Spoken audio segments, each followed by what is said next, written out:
everybody. I want to welcome everybody to today's Cord Connects, and we are very grateful to have Dr. Mark Bornstein present today. He is the Program Director for the Quest Health Emergency Medicine Residency at Vassar Brothers Medical Center, Nuvins Health. He served as an examiner for ABEM since 1990 and has been a member of the board's case review panel, case development panel, and standard setting committee.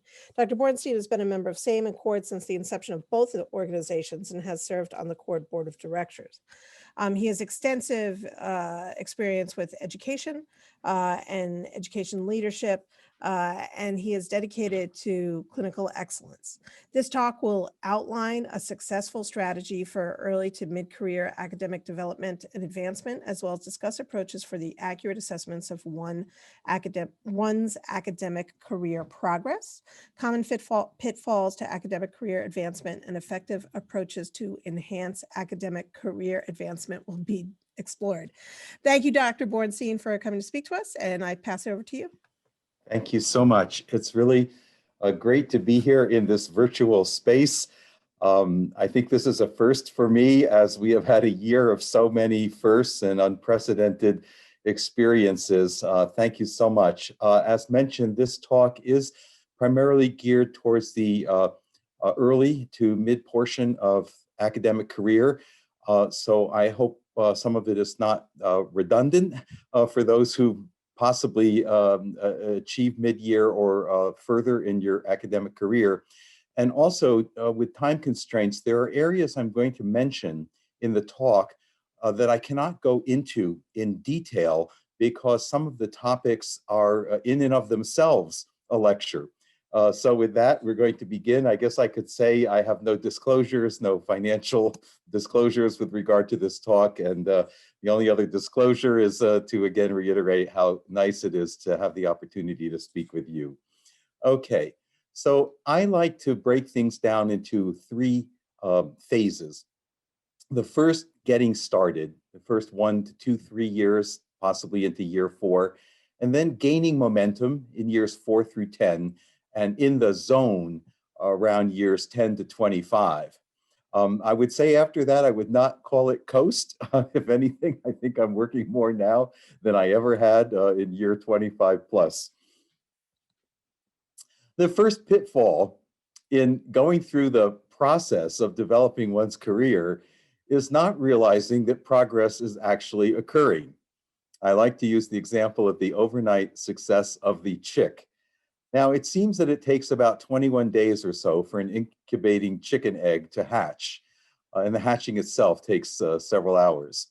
But if a newspaper were reporting on the chick, they would most likely give a headline like, "Chick bursts onto the scene, overnight success." Well, we all know it took 21 days when externally it didn't appear that anything was happening. And sometimes in our career, it might appear to us kind of looking in that not much is happening, but it is. I promise you, it is. Anybody like the Queen's Gambit? I don't know if I can't see everybody, but I don't know if anybody watched the Queen's Gambit, but it's one of the most popular shows on Netflix, and it's been declared another overnight success. Well, it turns out the Queen's Gambit started off around 1992, so it's been 28 years in the making. It was turned down by multiple studios, including Disney and United, and many thinking that it would be kind of boring to have some type of a series about chess. Well, that didn't turn out to be the case. So what are we doing in the first 1 to 3 years?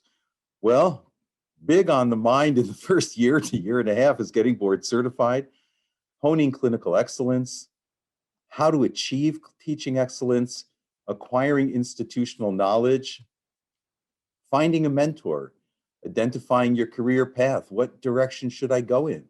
And then understanding academic definitions and promotions. For those who are in medical school, we're going to talk about this a little bit, but even understanding scholarly activity and what are the academic tracks. Sometimes that's not clear until you do a little research to find out what that's all about. So what about the first pitfall?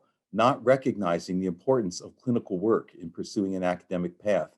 That is a pitfall, because I found over my 25 plus years in leadership roles such as medical director, vice chair, program director, chief of a division at a medical school, chairman of a department at a medical school. Um, Clinical excellence is just critical in emergency medicine. And part of the clinical trap is that we might be doing a little bit too little during the first 1 to 3 years in trying to get our academic career going. And then later, in that period of momentum and beyond, we might be doing too much.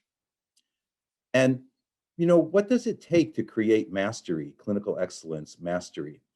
Well, if we use the 10,000 hour example that's been used in some settings, 10,000 hours in residency, if you're in a 3-year program, you're going to finish up with about 4,500 to 5,000 hours.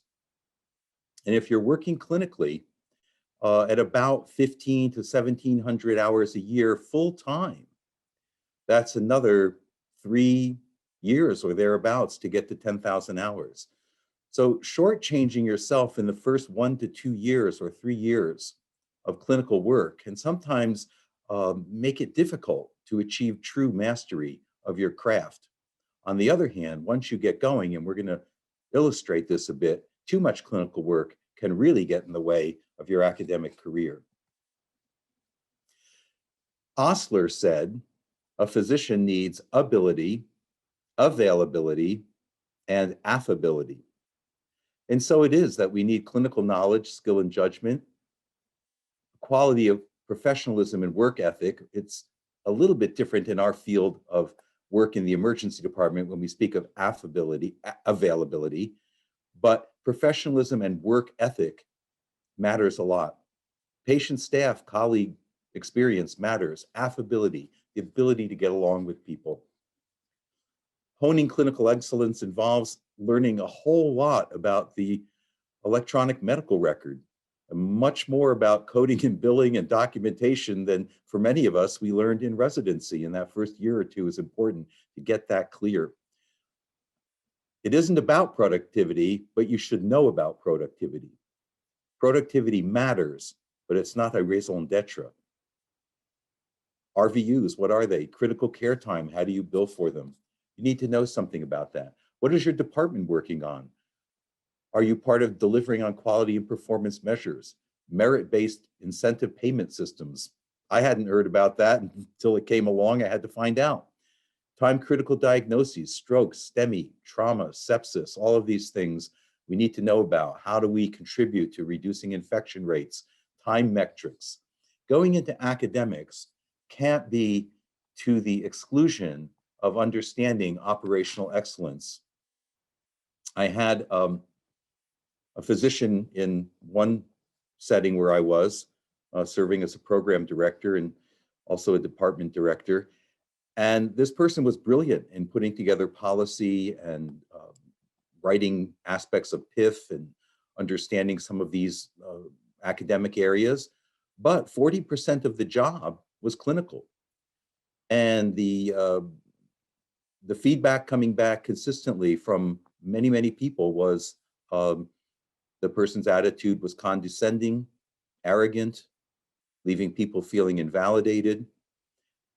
Even if you're great in that 60% of your job, you've got another 40% of your job, you've got another 60% you have to take a look at.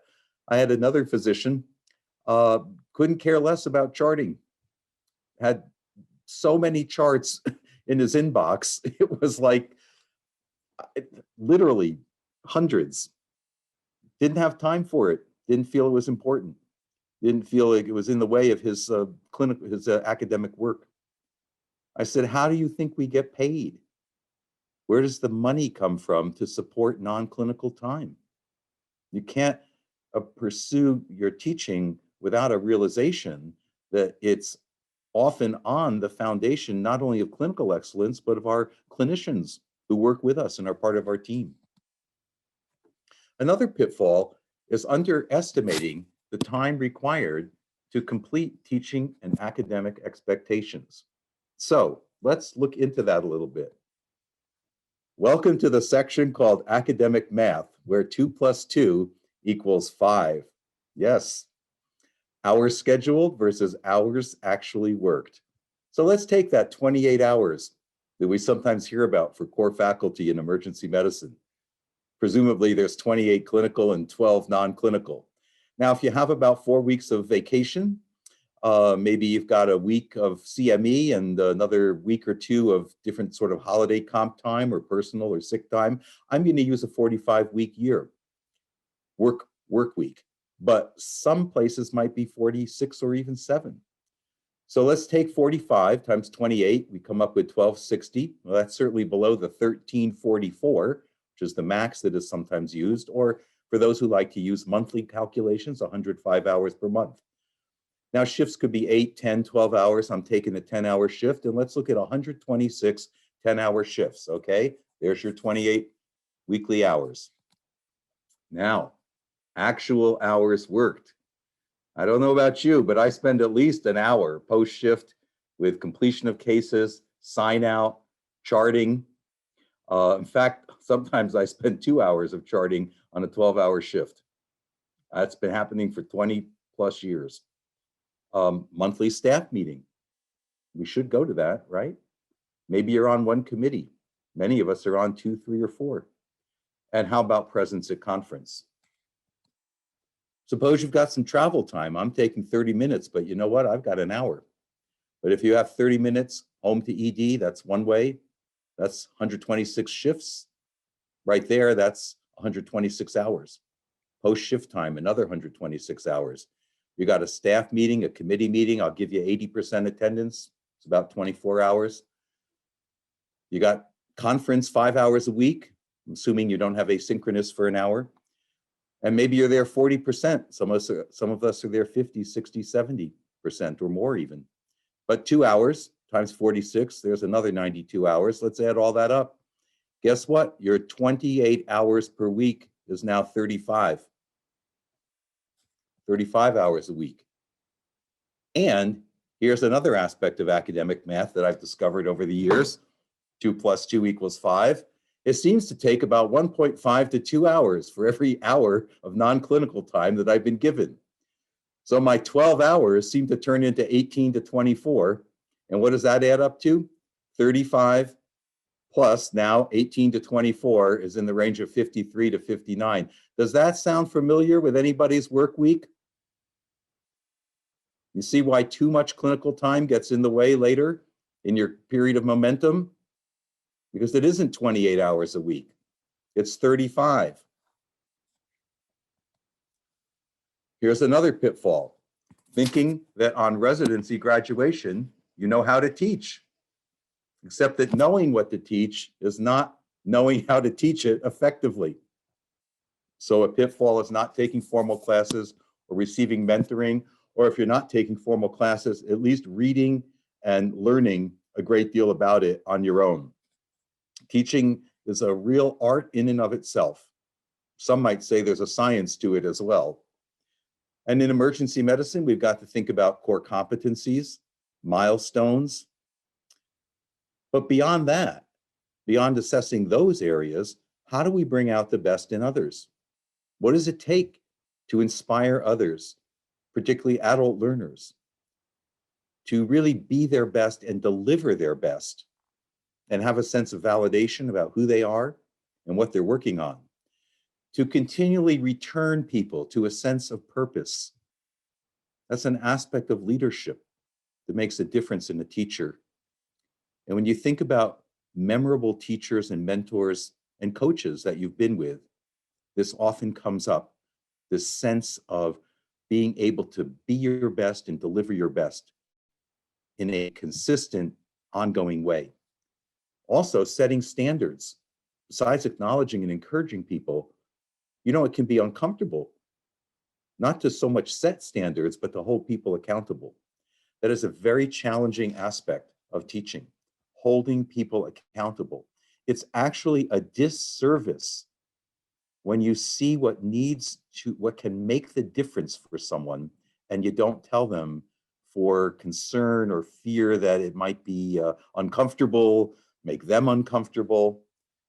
You know, if you imagine paying a coach to improve your tennis game, and you've got a great coach, and you're really committed to playing high level tennis, not just hitting the ball around on the weekend, really excellent tennis.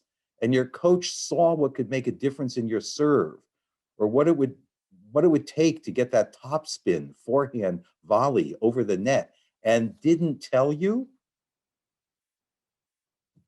you would come out not only at no increase in your level of play in the game of tennis, but you would really leave unfulfilled in what you paid for, actually. So teaching excellence also involves curriculum design. You know, how do we create curriculum that's going to not only enhance knowledge, but enhance experiential learning? And I mentioned coach, and I'm going to mention coaching again. Being an effective teacher is very much tied in to being an effective coach. It really is a quality in coaching. When you can develop this, you can see what's missing. A coach doesn't play the game. The coach isn't on the court. The player is, but the coach has been there. The coach can see what's missing from that vantage point and bring it to the player's attention. The coach can hold the commitment that the player makes for excellence when you sometimes forget about it. You know, sometimes you don't feel like it. Sometimes you don't feel you're even getting anywhere. I don't know if everybody has some of the imposter syndrome, but I've got a little bit of it. As soon as I read my bio, I was kind of like, who is that guy? Are you kidding? How am I going to give a lecture today on top of that? I mean, I was left with, oh my God, I don't know. I mean, everybody has some of that, probably. In any event, coaching is a great way to help people deliver. Also, bedside teaching, an art in itself. I like to use the term carpe momentum, seize the moment, because sometimes that's what you have. 1 to 5 minutes to make some key points that sometimes can last even a lifetime. A critical point in a case that really happened with a key piece of information and insight, particularly insight, can last a lifetime. Evaluation methodology, that's a science. You can even pursue a master's degree in education and teaching. There's a whole lot in designing and delivering constructive criticism, accurate and reliable assessment, outcomes, outcome-based, individual as well as programmatic, competency-focused, and guided independence. You know, we want people to be able to be independent, but they can't be independent until they get there with the competencies and skills. I think of it a little bit like riding a bicycle. If you've got kids, or maybe you were a kid and you were 5 or 6 years old learning to ride a bike, somebody was probably behind you when they took the trainer wheels off with their hands on each side of the wheel. And you're thinking you're riding the bicycle completely by yourself. No one's helping you. And all of a sudden, when you get that unique quality of balance and you take off on that bike, you certainly have the experience that I've done it ourselves. In fact, there's a great quote I sometimes like to use from the Lao Tzu, which says, go to the people, start with what they have, build on what they know, and of the best of leaders, and I would say of the best of teachers, the people will say, the students will say, we have done it ourselves. It will feel like somehow they got there, and it's almost not even clear what you're doing that helps them get there. And that's done through role modeling, professionalism, communication excellence, teamwork. All of these areas could be a talk in themselves, but it's critical to be able to master this in those early years of your career. Here's another pitfall: not taking the time to meet people, build relationships, learn institutional process, becoming part of a committee, and solving problems that design the future. So, do you know these people in your institution? Have you sat down with them? Have you met with them? The hospital DIO, the medical school, if you're in a medical school, the deans for graduate medical education, undergraduate medical education. Do you know the administrators responsible for emergency department operations? Do you know the institutional program directors? Have you met with them to learn about what their challenges are and how you can work together and integrate research or education? Have you created those kinds of relationships? Are you on any committees or interdepartmental working groups? Are you on the GMEC, the Graduate Medical Education Committee?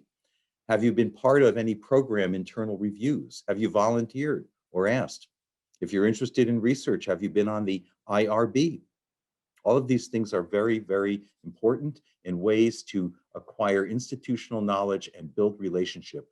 I have found that in an organization, almost anything can get done inside of the space of relationships and working well together and building bridges. It's amazing what you can accomplish. Do you know these operations protocols and guidelines? Is there any way you can tie that to education? Have you engaged your residents in all of these areas? Because residents need to know about this as well as everything else that we teach them. Here's another pitfall, going it alone, because it can feel lonely sometimes on the academic road to professorship. But it's really important to get a mentor. Having a mentor can make a world of difference. Just like I mentioned, having a coach can make a difference in education and experiential learning. A mentor plays a role as a coach, but a mentor is also an observer who can give you an accurate assessment about how it's going, particularly on those days and times when you don't feel like it's going very well, because that will happen sometimes. A mentor can be a committed listener. That means someone listening from the perspective that they are committed to your success. They can guide you and serve as a role model. One of the, I'm forgetting the name, the wealthiest man in the world, Warren, forgetting his last name, you know who I mean. He said that it makes a huge difference to look at successful leaders and see how they got there. Warren Buffett. He said part of creating a successful path is to look at and examine and learn from those who have created a successful path and see how that's done. He also said it's important to hone your communication excellence. And you know, getting a position of leadership in an organization is very much dependent on your communication skills, both written and verbal, and your EQ. Not so much your IQ. Once you've gotten to where we are today, a lot depends on your EQ. Your mentor doesn't always have to be an emergency physician, especially for research development. And it doesn't even have to be at your institution. Right now, there's so much virtual going on, but you can connect to people virtually. Even before the pandemic, that was possible. And you can have more than one mentor or different mentors at different stages in your career and reach out to get them. I can't tell you what a difference mentorship made in connecting to people and helping me get started in the early days of my career. How did I become a board examiner? I was a residency program director at Lincoln Medical Center. I saw that was something I always wanted to do. I didn't know how to do it. I was at an ACEP meeting and I saw one of the leaders there, Gail Anderson. He had been a president of the American Board of Emergency Medicine, a leader in emergency medicine on the board of directors. And, you know, one of the things that's nice about emergency medicine is you can go up to someone who's in a leadership role and talk to them. In some specialties, there's so much of a hierarchy, it might be a little daunting or impossible to do that. But I went up to him and I introduced myself and I said, I was very interested in becoming a board examiner. How does one become a board examiner? And he said, well, you know, you have to have someone from the board nominate you. And I said, well, how do you go about doing that? And he said, well, tell me about yourself. So I spoke a little bit and he said, I'll nominate you. I'll become your board nominator. I mean, just like that, unbelievable. Going up and asking people, getting to know people, finding mentors can make a huge difference.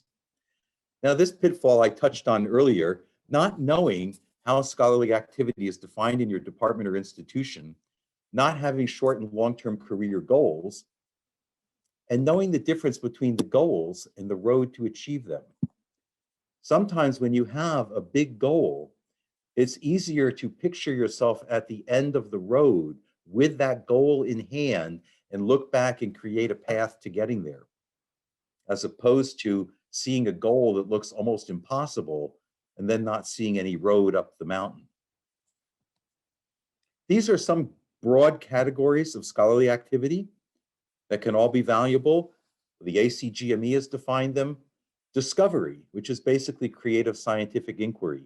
Dissemination, the state-of-the-art reviews and chapters that are written that help people stay up to date. The scholarly activity or science of application, taking a clinical series or a case report and reporting that out for people to learn from. The category of education, educating others, being an invited speaker regionally or nationally. And participation and contribution in regional and national professional societies. Is there a committee you're interested in on CORD? Every so often we get an email about it. Jump in. Find an area you're interested in and join the committee and get involved. If there isn't a committee, maybe you could create one or an interest group. Not knowing the definitions, rules, and timeline for academic promotion. I can't get into all the details because there are many, many academic tracks, and each institution seems to have its own unique arcane pathways, but I can give you some general concepts, which is there are multiple tracks. They vary with each institution, typically 4 to 7 years in an academic track. And there's senior appointments and promotion committees. Some universities are stricter than others. They start out with appointment and promotion committee within your own department of emergency medicine. From there, you're nominated by the chair with the support of your department appointments and promotion committee, and you go to the medical school senior appointments and promotion committee where they act on it. There are timelines. If you miss the deadlines, you have to wait until the next year. It's all very, even your CV, you can't just submit any CV. You have to submit the CV in the format they designate, which inevitably will be the different from the format you used for your last job in the other university. Every place seems to do it differently.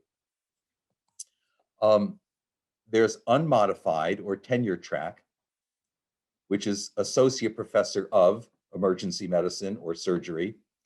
When I was at the University of Connecticut, fortunately now most medical schools have academic departments, but the University of Connecticut did not. And I was the chief of the division of emergency medicine within the Department of Surgery. So my academic appointment was associate professor of surgery. And it turned out I was actually in the wrong track because I wanted to move on to become professor. And I only discovered that somehow I had been entered into the unmodified track, non-tenure. And I had to leave that track and go into the associate professor of clinical surgery, which then set me back and literally lost a year just because I didn't know. But the modified tracks are associate professor of clinical emergency medicine or clinical associate professor of emergency medicine. And so you have to get into the right track and then move from there. Typically within those tracks, there will be things such as teacher educator or clinician educator, which is evidence of teaching excellence is required, and a teaching portfolio.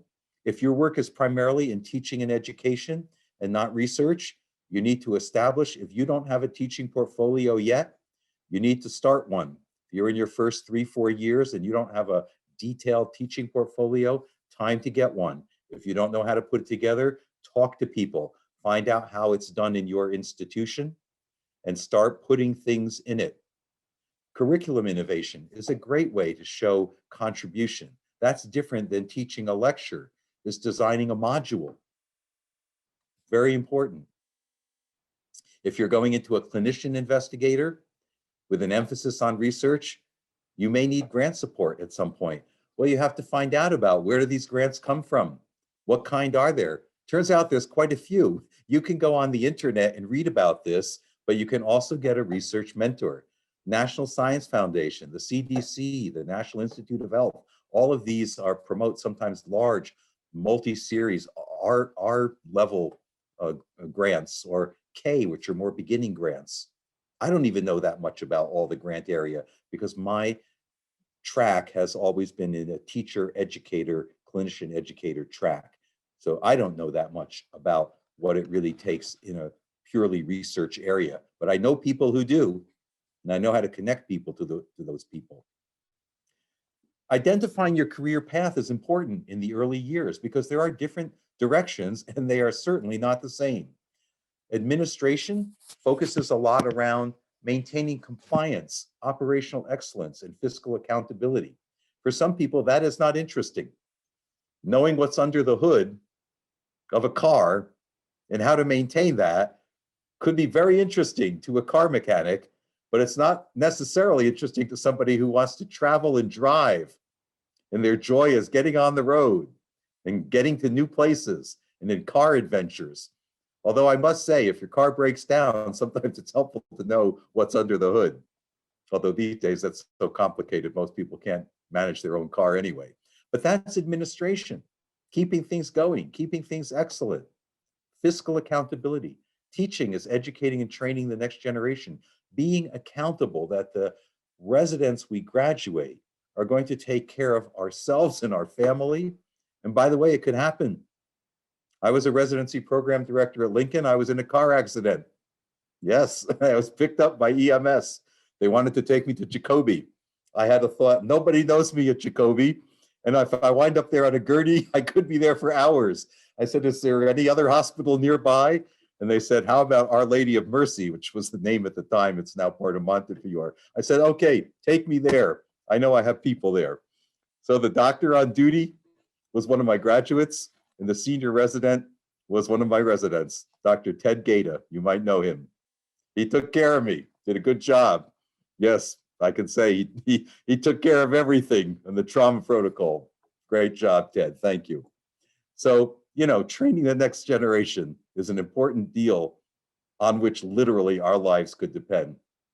And then research, discovery, and new insight that changes how we view the world. Incredibly important, but not necessarily your cup of tea.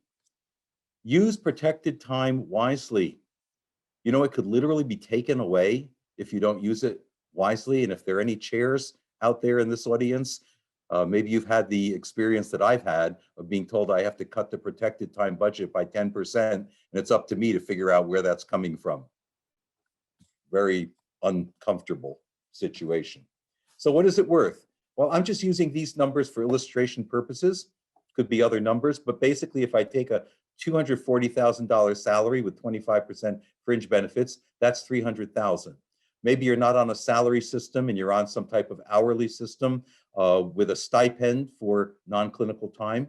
But if you're on an employee salary model, you might not realize that this is how it breaks down. That 20-40, although remember, those 40 hours are about 55 to 60, but nonetheless, they think it's 40. And they take that to be around 30% of your time is non-clinical, or 37.5 if you're at 25 clinical hours, like an associate program director might be, 1125 per year. So it's around 100, 112,000, and typically stipends for APDs are around 100, 125,000. So they're paying 125,000, they meaning the employer, the institution, wherever that's coming from. And what's it for? I mean, that's a lot of money, particularly if you have 10 core faculty, that's over $1 million. There's over $1 million being spent for non-clinical time, which is different from resident salary and fringe benefits.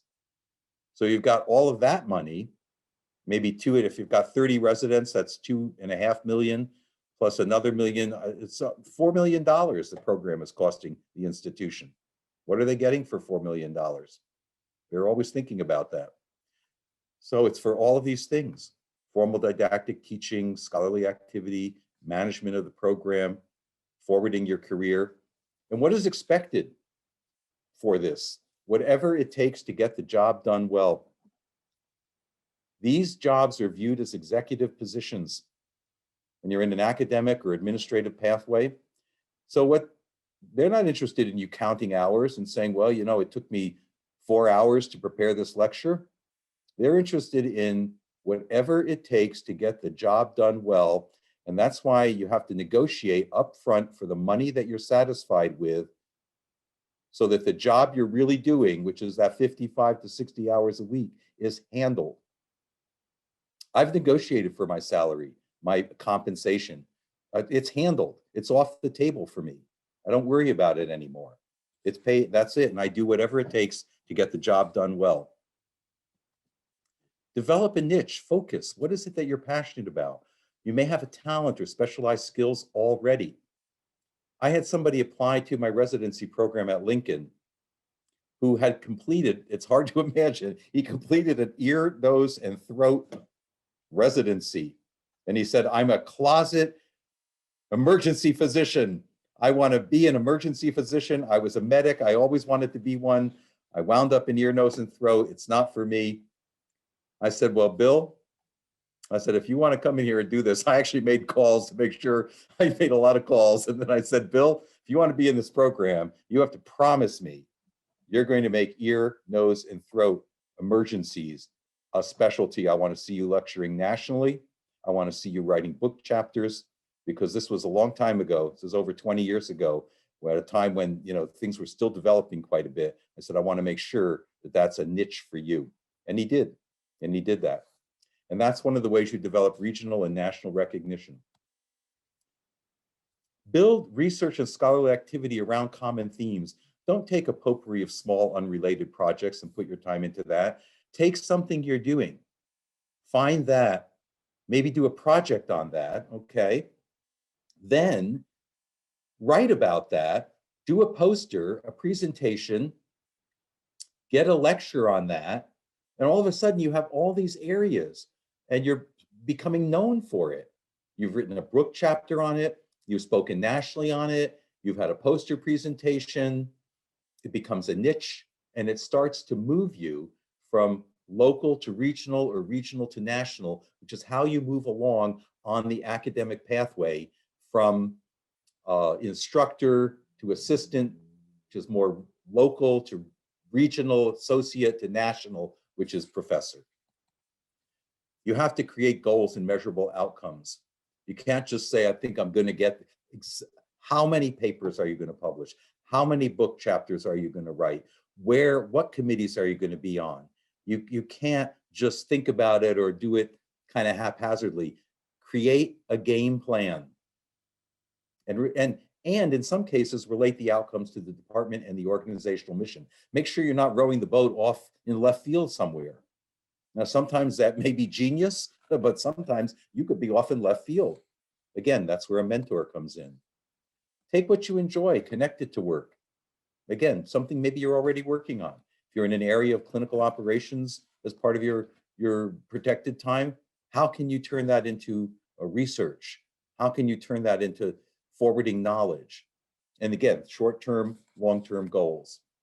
I told you about the myth of the 40-hour week. So plan to work. Don't just plan to work. And there's synergy right now. We're in a pandemic. We don't have some of the on-site visibility. But I can tell you in general, and probably in the hopefully near future, when we're back on site, your on-site visibility does matter. It creates synergy, opportunities, again, to interact with your colleagues, not only in your department, but other departments. So not just there when you're working a clinical shift. If you are moving into an investigational track, yes, research is still the one for advancement, especially in an unmodified track or modified clinician investigator. And get experience with a funded investigator. There are research fellowships, but if you're already out beyond residency, maybe you want to look at getting a master's of public health or a master's of science. You can do this while working. When I was at the University of Connecticut, we funded somebody.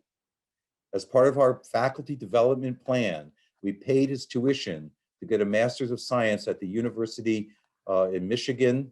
It took him about 2 years to get it done.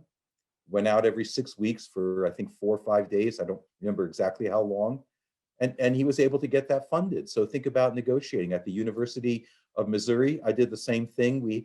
There's already a tuition break for people to pursue a master's degree who are already faculty there. So look at ways to, even if you're paying for it yourself. One of my faculty got a master's at the Columbia MPH at the Columbia School, and went on to then parlay that into advancing his career in medical director, vice chair of operations, on, and that came back. It was worth it. It was cost money, but it turned out to be worth it in the long run. Take classes, learn. Another thing Warren Buffett said was learn something new every day. Go to bed a little smarter. Right now, things like biostatistics or grant writing for external funding, You can learn from others, but you know what? You can search the internet. I did that in preparation for this talk, and I didn't even realize how much free online learning is available from medical institutions. Johns Hopkins. I always wanted to go to Johns Hopkins when I was a kid. When I was like 15, I thought, oh, I want to be a doctor. I want to go to Johns Hopkins. Well, I didn't get to Johns Hopkins. But you know what? Johns Hopkins has free classes and courses and certificate programs. So I can still go to Johns Hopkins. Now, at my age, it's never too late to be who you want to be. Ask if startup, negotiate. Again, when you look for a job, ask for things. It's really important to ask. People don't necessarily offer up what's available. Is startup funding available? Are other things available? Ask for them. Know what the resources are, especially if, again, if you're looking for certain kinds of educational opportunities. Are there research study assistants? Are there statisticians? Who's going to help you with grant writing? And publish. And here's a very important point. Publish what you're already working on. It's there, you're working on it anyway. Set specific goals. And I can't emphasize this enough. Work on your research or whatever it is you're working on. Work on it, write, whether you're feeling inspired or not. Einstein said, genius is 99% perspiration and 1% inspiration. If you're sitting around waiting to get inspired, you can be sitting around for quite a while. People who are productive get to work. Writers write. They don't care about writer's block. They write. Maybe they don't use everything they write, but they get into action. And on that academic portfolio, keep accurate, ongoing records. Know what constitutes scholarly activity, but here's the important thing. Don't underestimate accomplishments. We tend to think, oh, well, that wasn't that important. That wasn't that important. No, a lot of what you're doing matters, and it can be placed in those areas. So get that done. The power of yes. The value of optimism. If you haven't read The Happiness Advantage, it's an easy read. It's a $12 paperback. It's really interesting to read. It makes a difference to bring happiness to work or to bring fulfillment to work, not waiting for the right job to make you happy, which you could probably put in any area of your life. Be a yes person. Focus on getting results and finding solutions, not being right. Sometimes people would rather be dead right and dead about it than actually get the result or become righteous. You don't get anywhere being righteous. You get places by understanding other people's point of view and incorporating that into finding common ground and solutions. Stephen Covey said, first seek to understand in the 7 habits. Help others. I wrote these slides long before quid pro quo. I apologize, they're still there. It was never there, but I wrote these slides a long time ago. Help others without a quid pro quo attitude. Generosity works. Generosity works. Just put love out there. Put contribution out there. Don't expect something back, but it'll be interesting to see what does come back, and you never know when it might come back. Just give. Give of your time. Give of your heart. Trust opportunity will arrive. It will. And also, the value of an opportunity is not always apparent at the time it's presented to you. Sometimes that job they're asking you to take on might not look like an opportunity. But I'm telling you, if you take it on and handle it well, it may open important doors to your future. I mean, I got a publication once. I haven't done a lot of research, and I didn't have a lot of publications lately. And someone approached me and asked if I wanted to be on the Model of Core Curriculum Committee. I wasn't even sure what it was exactly. And I just said, yeah, sure, I'll do that. Okay, I'll do that.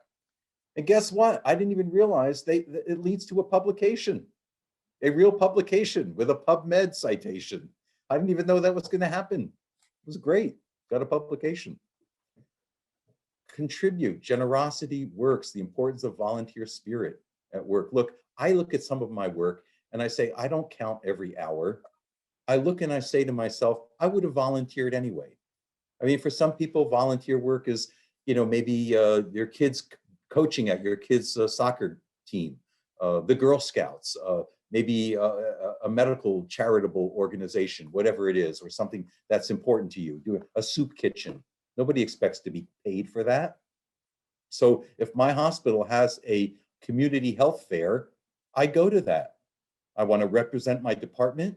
I want to make a contribution to community, and I don't expect to be paid. I've already been paid. I don't expect to get paid for every lecture I write. I've already been paid. I negotiated for salary I'm happy with, and that's it. It's off the table for me. If you're working in a setting where you don't think you've been valued adequately, then you need to negotiate. And if you find you can't advance, then maybe this is not the right place where you are. You have to look at that. That's not an easy thing to confront. I moved once. Actually, it was from Lincoln. I literally couldn't afford. I was divorced. I had 3 kids. I had an apartment rent that was very expensive in Manhattan. I couldn't get a raise. I couldn't make ends meet. I was working overtime, 6 p.m. to 6 a.m. or 7 to 7 or something. I think it was 7 to 7. You know what they paid? $38 an hour. I'm not kidding. $38 an hour is what I was paid, and then taxes were taken off that.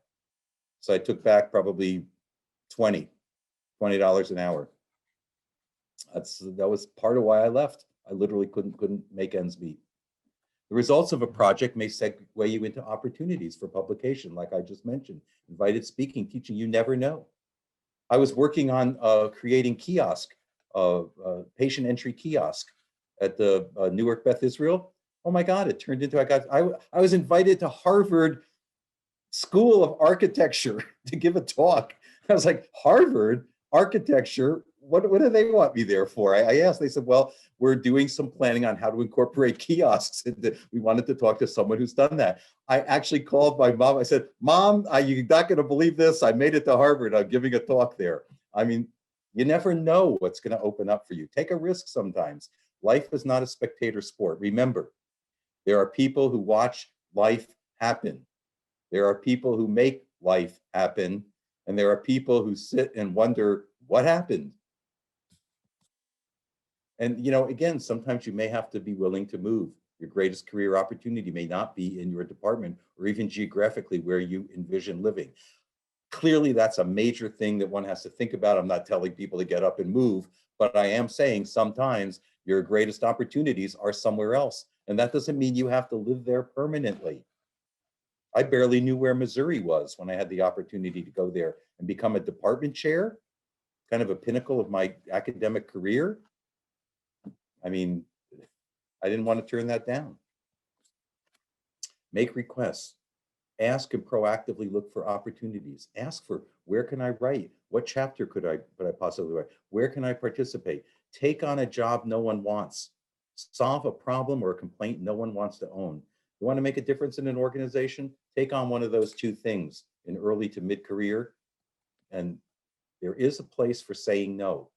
But generally, you should be an already busy faculty member, because once you're already busy, now you have to really take a look and see, where do you need to say no? And limit administrative work unless your career path is to become a program director or department director. Because if you want to do research and things like that, you don't want to get bogged down with administrative tasks, although some may be necessary. I started giving up editing in my career, mid-career, because editing and book chapters take a lot of time. And I was doing that for Rosen at one point, with book chapters. And I just felt like it was taking a lot of time, and there were other things I needed to work on with program development. And so I let it go at a certain point. And that was the right thing for me at that time.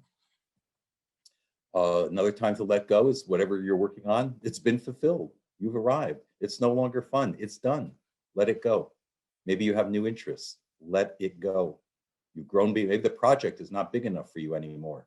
Take on something bigger, something new. Another pitfall, not knowing how to articulate a business plan when requesting money for a new program. Now, this would not be so much today, but about 18 years ago, when I needed to start ultrasound at Newark Beth Israel, that was a somewhat financially challenged hospital. They didn't want to hear about it. It was expensive, but even more, the chairman of radiology literally said, over my dead body, we're not having ultrasound here by emergency physicians. I'm like, how am I going to get past this? Well, I found out that techs had to come in at night and didn't like coming in, because if we had an ultrasound for early pregnancy, let's say 10 p.m. or midnight, sometimes those patients waited until 8 in the morning, or a text came in, but if they came in, then they had to call out the next day. So instead of the radiology chairman, I spoke to the radiology administrative director. And I said, how much does it cost you? These on-call texts, and what's going? He said, well, it's been a real dissatisfier. We're having some trouble with recruiting now. It's costing us a lot of money. And I said, well, what if we could put up a program in ultrasound where, by our screening, very infrequently would a tech have to come in? He said, oh my God, that would save us so much money. All right, write it up. Tell me how much money that would save you. Then around that time, other people were publishing about the decreased length of time for bedside ultrasound in early pregnancy and what a difference that made in the patient experience. We had a large population, large number of people who were in female age 20 to 40 or 18 to 40 with early complications of pregnancy, where it made a huge difference if we could bring this to the bedside. So I put all this together. I went to the CEO. I showed them that there was billing revenue if we fulfilled all of the pieces of it, with the compliance and this and that. I got all that done, and I showed them we could lease a machine instead of buy it, and the revenue coming in from the professional would pay for there'd be a delta profit over the lease. He said, I don't care what the chairman of radiology said. We're getting this program. I want this brought to the department chairs, a clinical committee. We're getting this program. And then once I told them we could do the FAST exam and teach surgery residents, it was like the surgery chairman said, this program is happening. You've got to speak their language. So here's some qualities to avoid. You must, I would think, know this, but I'm just going to review them quickly. Don't complain, whine, trash your hospital or department or its leadership. That's not leadership. Don't do that. Don't take ownership of a problem. Don't be argumentative, stubborn at work. It doesn't work. Gossip, stay away from it. And get out of, it's so hard not to compare oneself to others, but don't do that. Try to see what the path, the unique path that you're on. And again, the 3 A's of Osler, they really matter. Be flexible, humble confidence, timeliness, deliver things on time, show up on time. I mean, we know that, but I'm just emphasizing it. Gratefulness, these are things to have. Qualities you need: self-control, stay calm under fire, communication excellence, perseverance. So, I think it was Henry Ford who said success is going from failure to failure with enthusiasm.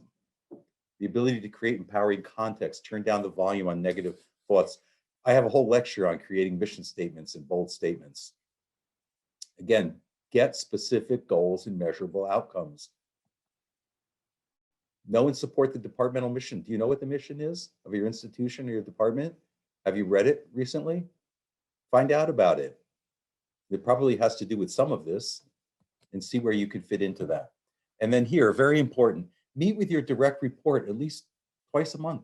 Like check in, have a 30-minute meeting.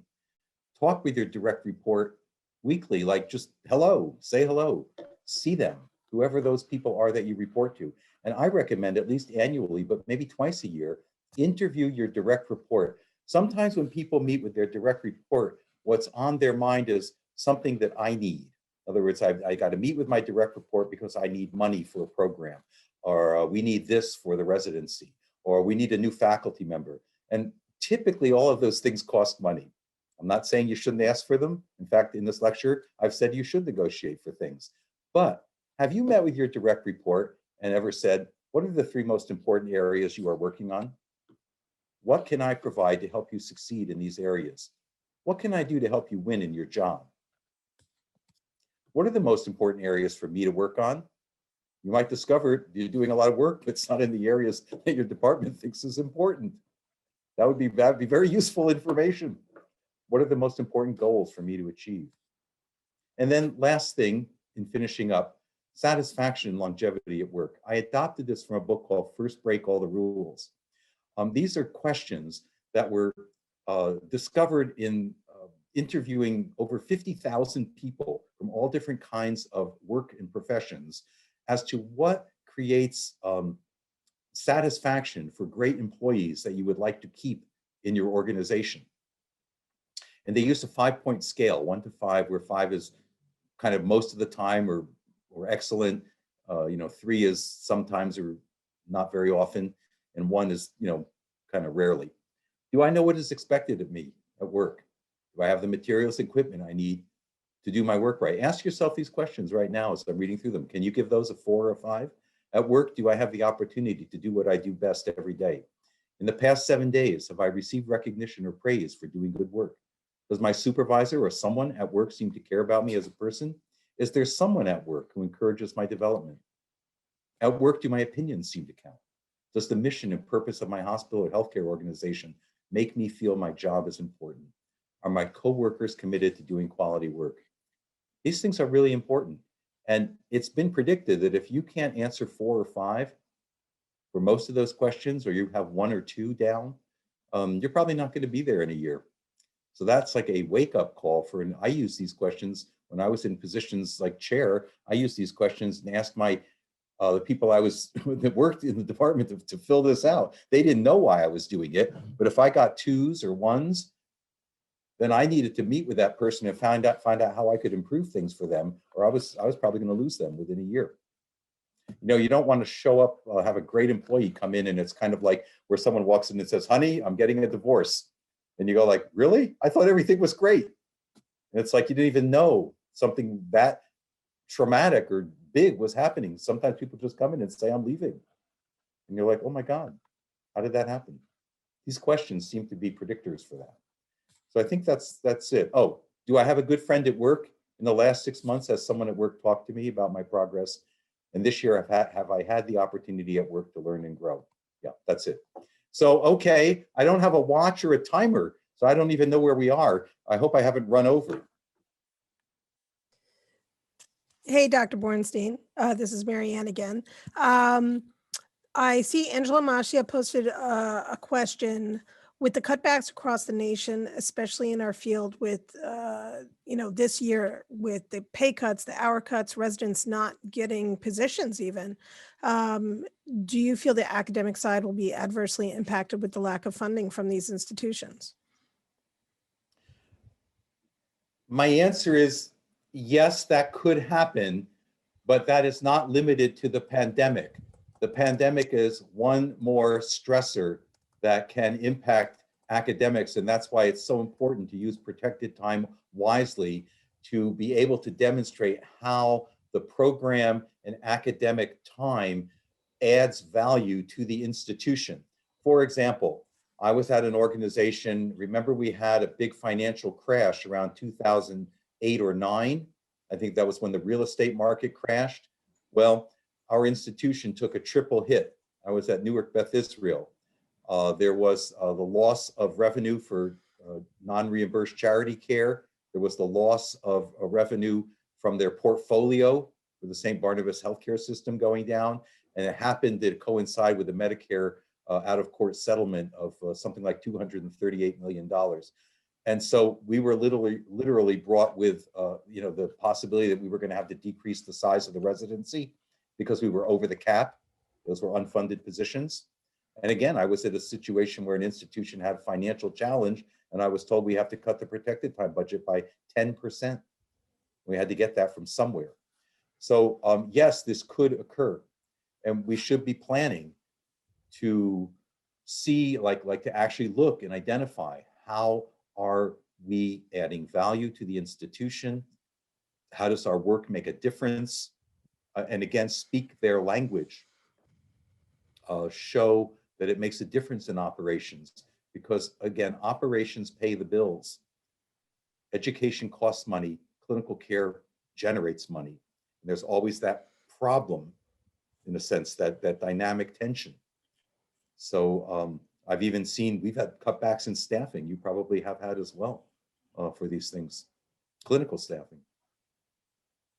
Yeah, no, I think it's a big challenge as I'm talking to residents in multiple programs who aren't necessarily getting positions. So there have been cutbacks in staffing, certainly, and And that is a question of concern to everybody, of course. I see Megan Gillespie is asking, how exactly do you demonstrate that your protected time is productive and of value to your department just by frequent communication to see what is valuable to them and a frequent update on what you were doing? I would actually expand that because I don't think it is. I think as a brand new faculty member, you often think it's about you demonstrating your protected time to the department, but I think it's also about having the program director be in the position to argue for protected time in general for the department. So I think that's kind of a two-part question. As a program director, how do you validate that the protected time is needed, especially with the recent changes from the ACGME? And as an individual, how do you demonstrate that you are actually doing productive activities with your protected time? Yes, I agree with that. You have to integrate intangibles with tangibles.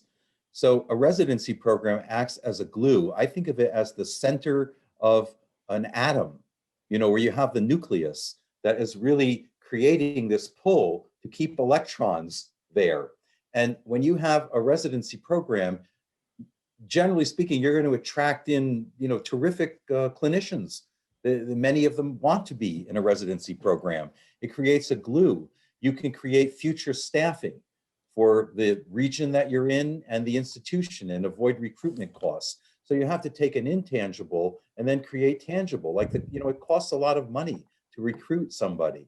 It also costs money to bring someone in who doesn't have institutional knowledge. If you lose somebody with 5 years experience and hire somebody who looks the same on paper, they are not as effective as the person who was there until it takes them a year or two. So, and you can actually put financial numbers to things like that. So you have to create specifics. You have to show where the institution's visibility is enhanced, where the credibility is enhanced, where the value also has a dollar amount. Residents produce RVUs. And so their salary and fringe benefits can actually be offset to more so than a PA.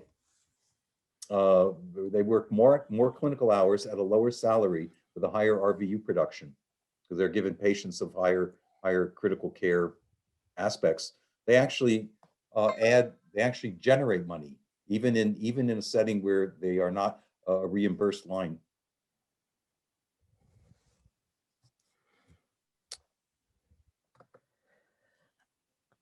I really want to thank Dr. Bornstein for sharing his experience and knowledge with us today. And I want to likewise thank everybody for coming. This is a very well-attended Cord Connects, and I really want to thank you guys for all participating. This is being recorded, so the video will be up. Oh, there we go. This is being recorded, so the video will be available for people to either share with others or to view later as well. And I just want to thank everybody for their participation. Thank you very much, Dr. Bornstein. It was great that we were able to get you here. Pleasure. Thank you very much.